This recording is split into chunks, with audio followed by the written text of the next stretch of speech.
before we get started, this video is for educational purposes only. I am not a licensed medical professional. I am a licensed holistic practitioner, master herbalist. Please take this information for educational purposes only and check with your healthcare provider for your health care needs. Thanks. Hi, Jenel here with Sheep Hill Herbs. Welcome to my channel. Welcome to another video. Let's take a deep breath together and let it out.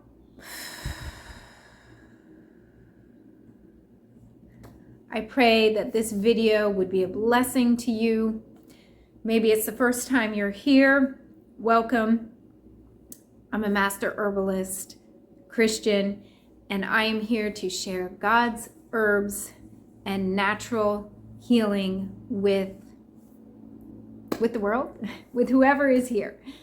All right, today I'm going to talk about red raspberry leaf, and I'm going to show you how to harvest it and start the drying process and tell you what its benefits are. Before we get started, if you could like, subscribe, hit the bell button, comment, check out my description down below.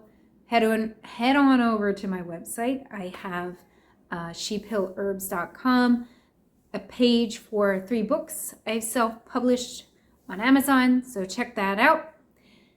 And let's talk about red raspberry leaf, and then we're going to go outside. So red raspberry is also in Latin rubus, capital R-U-B-U-S, idaeus, I-D-A-E-U-S. Red raspberry leaf is the leaf of the prickly bush where we get our red raspberries, and it is cut and dried and makes a delicious tea. I would say slightly reminiscent of a raspberry taste. It has a citrus tone, which is probably why I feel like it tastes like the red raspberry, but it's not just like an orange citrus. It is a little bit berry-like. So it's high in vitamin C.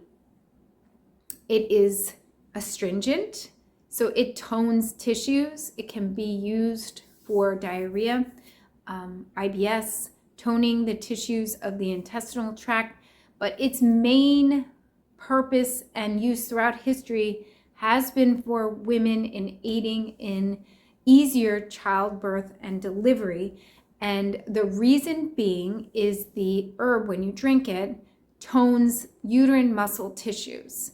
So it's pretty amazing how it by itself, just by drinking the tea, it's going into your body and doing the job of toning tissues. So I think for 3 of my children, I did drink red raspberry leaf. I didn't know for my first, and I don't know why. I was in a different space for my 5th. I was really focusing on a different kind of nutrition program, and I didn't do a lot with herbs for her. But I wish I would have drank red raspberry. I wish I would have drank it as diligently as I did for my 2nd, 3rd, and 4th, because their delivery pushing was way easier than for my daughter.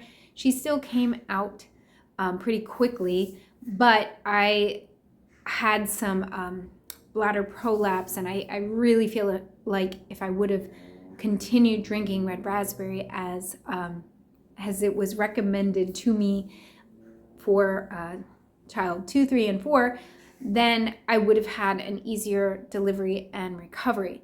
So the amount that I drank with my pregnancies was about a quart or more a day. That's 4 cups.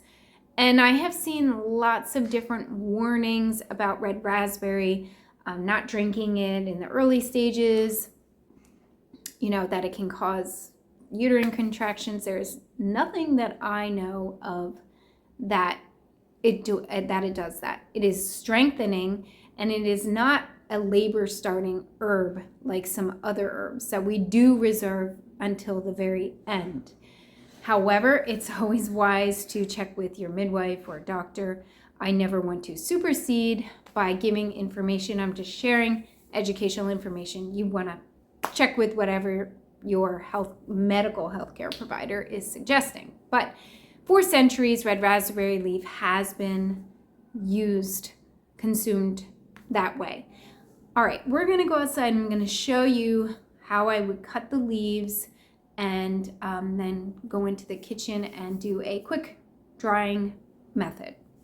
Okay, so right here I have 2 little bushes that came up in an area that I do not want them to. I have a bazillion of these bushes around the edge of my property, and if you have mulberries or any kind of berry, you'll find that they spread prolifically from the birds.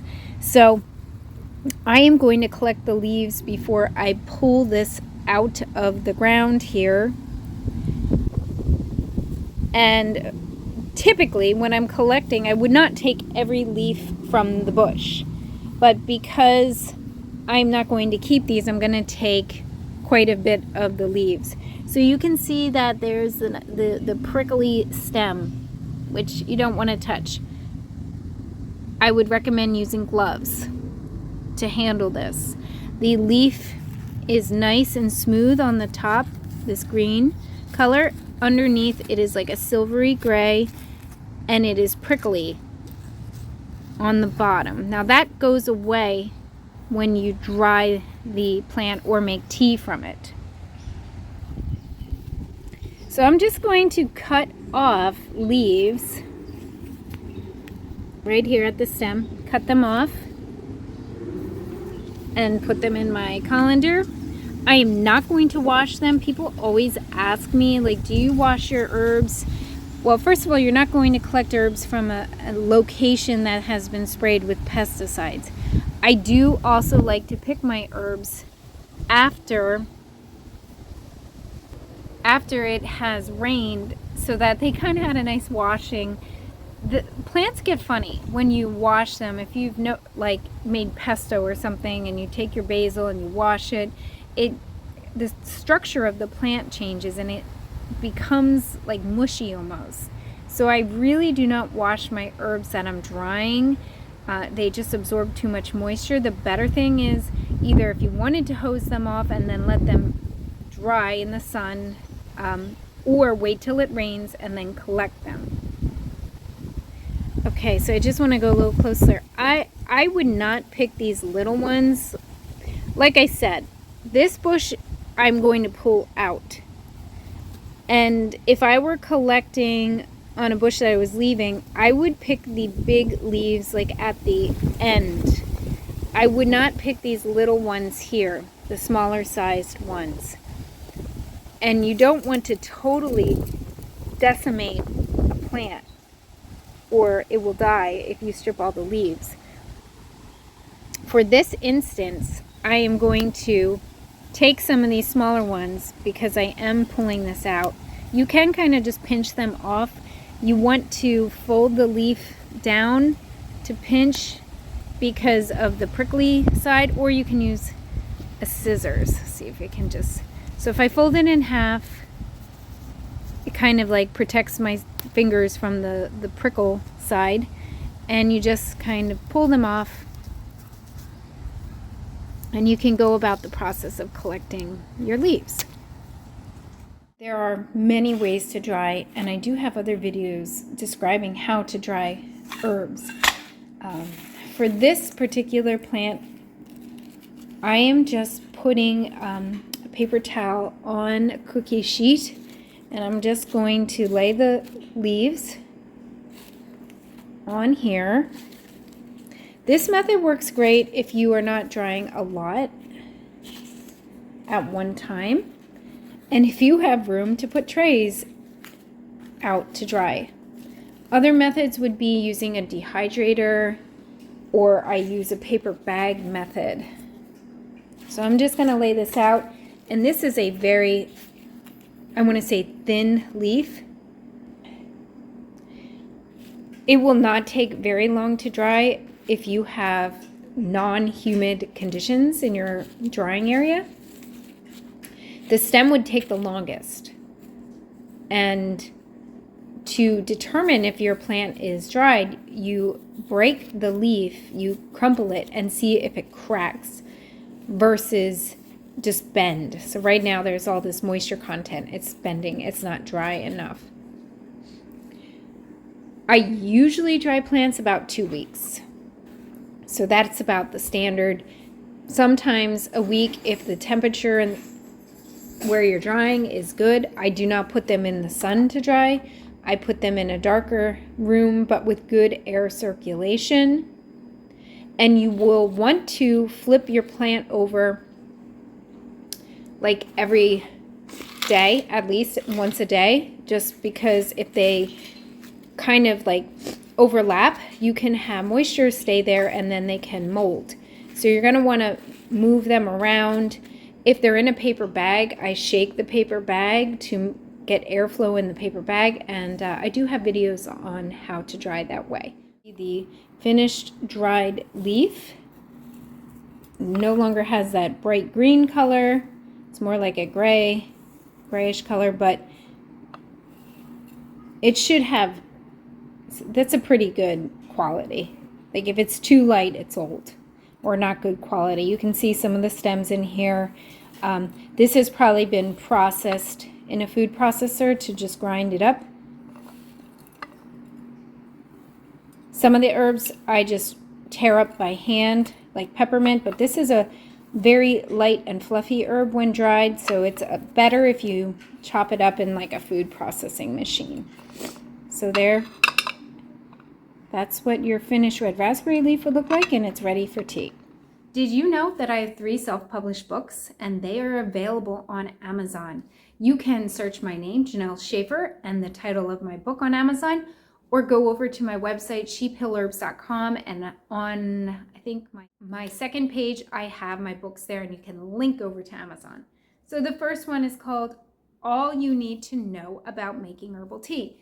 And this is a short booklet, not a lengthy novel, but a booklet that gives you step-by-step instructions to making herbal tea the way I make it, with all of my little tricks from years of perfecting making herbal tea, just like anyone would perfect making cakes or cookies or a favorite spaghetti recipe. So check that out over on my website. Then I wrote a story a number of years ago about my kids and myself being gluten-free. And we went on a gluten-free crusade for a number of years, not doing so anymore. But during that time, it was really helpful to just make this book together, me and the kids. They helped me illustrate it. It's about a goat family. I put a recipe in the back about how to make one of our favorite gluten-free pizzas. And to be honest, they still tell me I like gluten-free pizza better than regular pizza because I really perfected how to make it really good. So there's this story here. I think it's a perfect book for kids that are not eating gluten to kind of feel normal, I would say. The third book is Mommy and Me, Art Journaling Activities for Love and Serenity. Super long title, I know. But this book was born out of an art journal that I created while homeschooling my kids. And they were activities that we did together, and they had their own art journals. And they were art activities, but also to help, I guess, with consciousness and just, you know, calming techniques, I would say, and creative techniques. One of them is paint with music activity. So this is something you need watercolor paints and paper and water, paper towels, and music. And basically you play music, and I have the whole lesson here, like how to do this with your kids. So this book is really good, not just for homeschool, but specifically I did it for homeschool. Drawing with the picture activity. This is another activity teaching kids art making. You cut out a little picture from a magazine, about 1 inch by inch, glue it into your art journal, And then they're looking at the picture and recreating the picture like a still life would be, but you're using a photograph. Kids can do this. Adults can too. So that's another really fun activity. But this whole book is filled with these art journaling activities that I did with my own children, and we had a lot of fun with them. So check that out over there on my website, sheephealherbs.com.